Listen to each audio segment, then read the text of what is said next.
You're watching Time Warner Cable's Local Edition. I'm Brad Pomerance. Glad you're with us. Our guest, John Chiang, he's the controller of the state of California. And I want to speak with you about public pensions. We hear a lot about it in the news, but what we do know is that the governor presented a 12-point plan, the Democratic governor, and the Republicans turned around and submitted that very plan to the legislature. Some say it was a brilliant move. It's triangulating the Democrats in the legislature. What do you make of the plan presented by the governor and submitted by the Republicans? I think it's a strong start. Obviously, we need to have some discussions about how we reform the pension system here in the state of California. We've seen the instances with the city of Bell and other places where you have people pension spike, who are people hiding the facts, who are not providing sufficient funds. We need to provide retirement security not only for workers in the public sector, but also in the private sector. And so we need a good start. Can we talk about that? Because I understand that Senator Kevin DeLeon and Senator Darrell Steinberg came out with a plan that would allow private sector workers to participate in a pension system that's not funded by the government, that's not funded by their employers, but funded by themselves. They voluntarily contribute into this pension. It's a small pension, but kind of as a supplement to Social Security. What do you think about that idea? I like the concept. I like the idea of where you can have a portable pension plan. Obviously, we have the devil is in the details, so you got to work it out. But we have too many people, especially in the retirement generation, who are going to be financially challenged for the rest of their lives. We need some system in place that makes sense.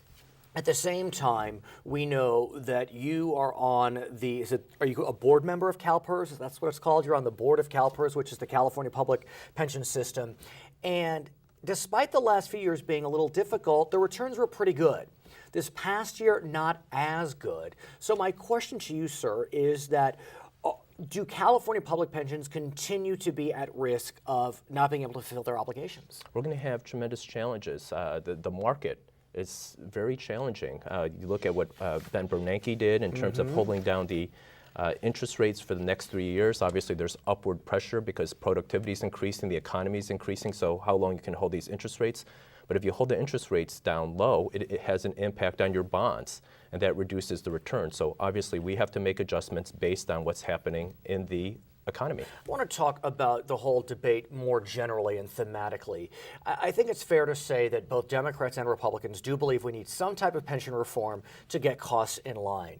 What we also know from various studies is that if you compare public employees and private employees, we do see some parity. It used to be that you wanted to give public employees more benefits because they were paid better in the private sector, but not as much anymore, except for those at the highest levels. The private sector pays much better than the public sector, but some go to the public sector because they want the benefits. They appreciate the benefits. But if we start paring back those benefits for new hires, we're at risk of a brain drain, one could argue. Do you believe that that is a serious risk, enough to really put into question pension reform? Yeah, we need to be smart about a pension system that's sustainable for the long term, and it makes sense during the good and bad times. State government was suffering during the internet bubble. When I sat on the Board of Equalization, a lot of the mid-range employees were leaving for the private sector because they can make twice as much. You don't want to have a weak public sector auditing very intelligent people in the private sector. It just doesn't work. So we need a comprehensive, sustainable plan. But have we gotten to the point where it's going to happen because it's just going to happen? You know, the train has left the station. We're going to get pension reform, good or bad. That train has left. Well, we're going to get pension reform because it's the right thing to do. You do believe that. In the final analysis, you as a Democrat who supports public workers believe that we need to somehow get our pension system in check. We're taking those steps. We had additional contributions. We're talking about increasing retirement age. Okay, yes. His name is John Chiang. He is the controller of the state of California. My name is Brad Pomerance. Thanks for watching Time Warner Cable's Local Edition. We're going to send you back to HLN.